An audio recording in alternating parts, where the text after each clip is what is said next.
नमस्कार दोस्तों। श्रीमद् भगवत गीता का चौथा अध्याय।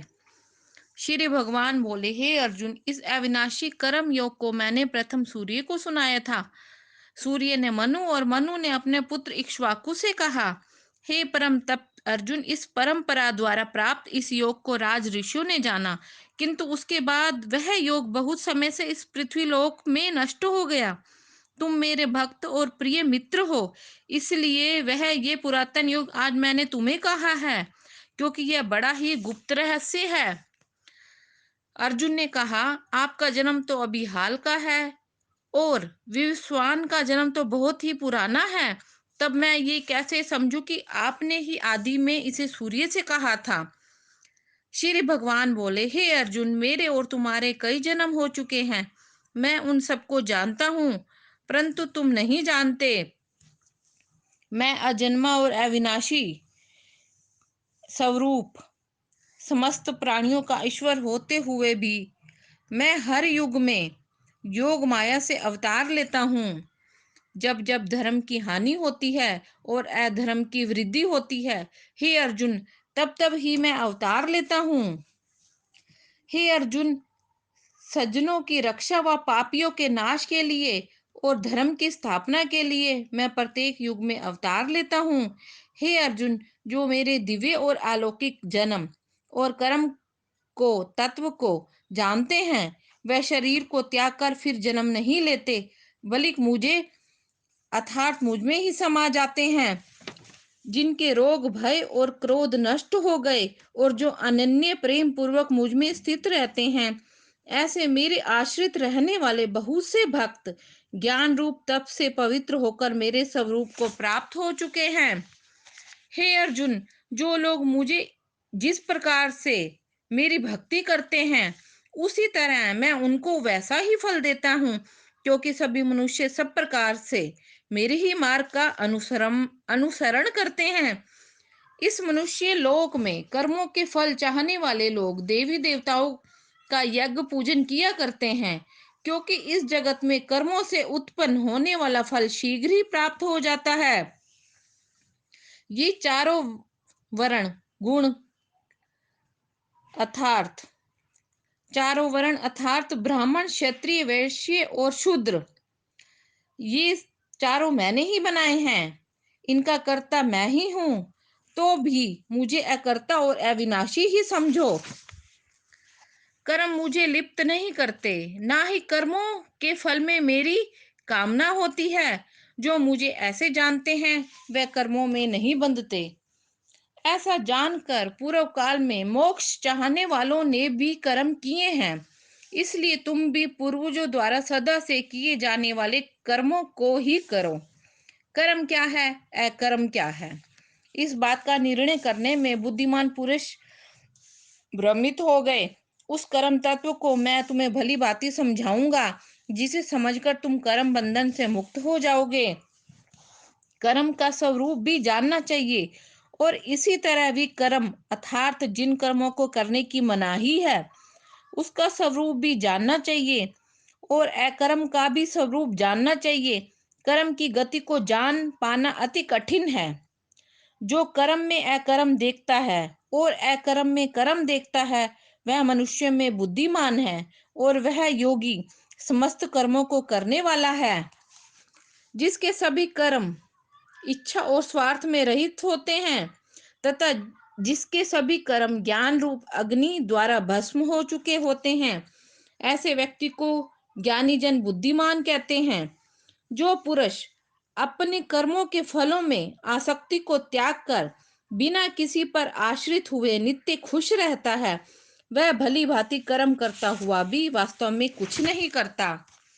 इच्छाओं से मुक्त होकर अंतःकरण और इंद्रियों सहित शरीर को नियंत्रित करके तथा सभी भोग पदार्थों का त्याग कर केवल शारीरिक कर्म करता हुआ मनुष्य पाप को प्राप्त नहीं करता।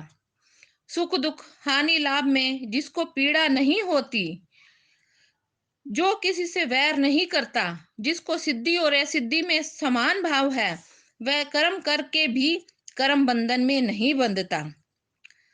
जिसकी आसक्ति नष्ट हो चुकी है, जो देह के अभिमान और ममता से मुक्त हो गया है, जिसका चित्त निरंतर परमात्मा के ज्ञान में स्थिर रहता है, वो कर्म करने वाले मनुष्य के संपूर्ण कर्म विलीन हो जाते हैं। उसके लिए यज्ञ का अर्पण भी ब्रह्मा है, यज्ञ की हवि भी ब्रह्मा है। ब्रह्म रूप कर्ता द्वारा ब्रह्म रूप अग्नि में आहुति अर्पित करना भी ब्रह्मा है। ब्रह्मा कर्म में स्थित ऐसा योगी अपने ब्रह्मा को ही प्राप्त होता है। हे अर्जुन, कितने ही कर्म योगी श्रद्धा पूर्वक इंद्र आदि देवताओं की पूजा करते हैं और कुछ अन्य परमात्मा रूप अग्नि में यज्ञ के द्वारा ही आत्म रूप यज्ञ का हवन करते हैं। अन्य योगी जन आदि सभी इंद्रियों का दमन करके संयम रूप अग्नियों में हवन किया करते हैं और अन्य शब्द आदि समस्त विषयों को इंद्रिय रूप अग्नियों में हवन किया करते हैं। दूसरे कई योगी इंद्रियों की संपूर्ण क्रियाओं को और प्राणों की क्रियाओं को ज्ञान से प्रकाशित करके आत्म संयम अग्नि में आहुति किया करते हैं। इसी तरह कई धन संबंधित यज्ञ करने वाले हैं, कुछ तप रूप यज्ञ करने वाले हैं तथा दूसरे योग रूप यज्ञ करने वाले हैं, और इसी तरह कुछ कठोर व्रतों से ज्ञान यज्ञ करने वाले योगी जन हैं। दूसरे कई योगी अपान वायु में प्राण वायु को हवन करते हैं, वैसे ही अन्य प्राण वायु में अपान वायु को हवन करते हैं या प्राण और अपान की गति रोककर प्राणायाम का अभ्यास करते हैं। अन्य नियमित आहार करने वाले प्राणायाम पुरुष प्राणों का प्राणों में हवन करते हैं और इस तरह से ये साधक यज्ञों को जानने वाले होते हैं। हे अर्जुन, यज्ञ से बचे हुए अन्न को अमृत समझकर खाने वाले साधक परम ब्रह्मा परमात्मा को प्राप्त होते हैं। यज्ञ ना करने वाले पुरुष के लिए जगत सुखदायक नहीं है, तो फिर परलोक उसके लिए कैसे सुखदायक हो सकता है। इसी तरह के अनेक प्रकार के यज्ञ ब्रह्मा के मुख्य अर्थात वेद वाणी में विस्तार से कहे गए हैं। इनकी उत्पत्ति कर्म से है, ऐसा जानो, यह जानने से तुम्हारी मुक्ति हो जाएगी।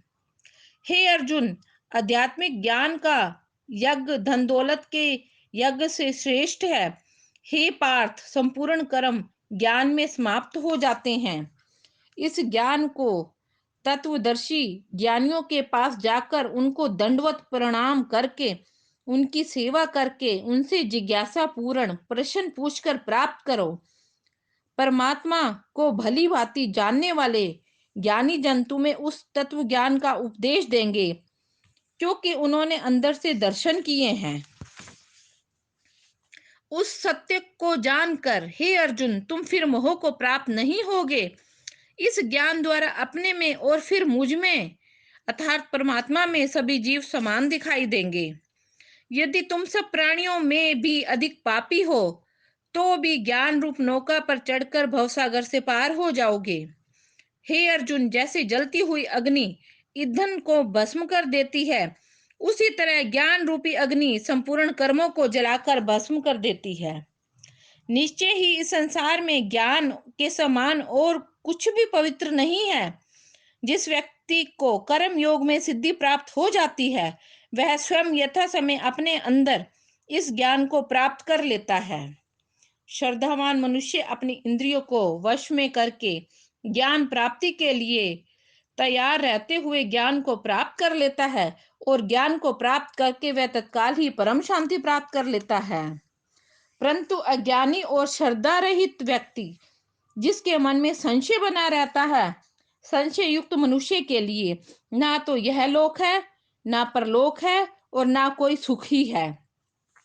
हे अर्जुन, ऐसा पुरुष कर्मों के बंधन से नहीं बंधता जिसने योग द्वारा कर्मों को परमात्मा में अर्पण कर दिया हो, जिसने विवेक द्वारा सभी संशयों को नाश कर दिया हो और जिसने अपने आप को संयमित कर रखा हो।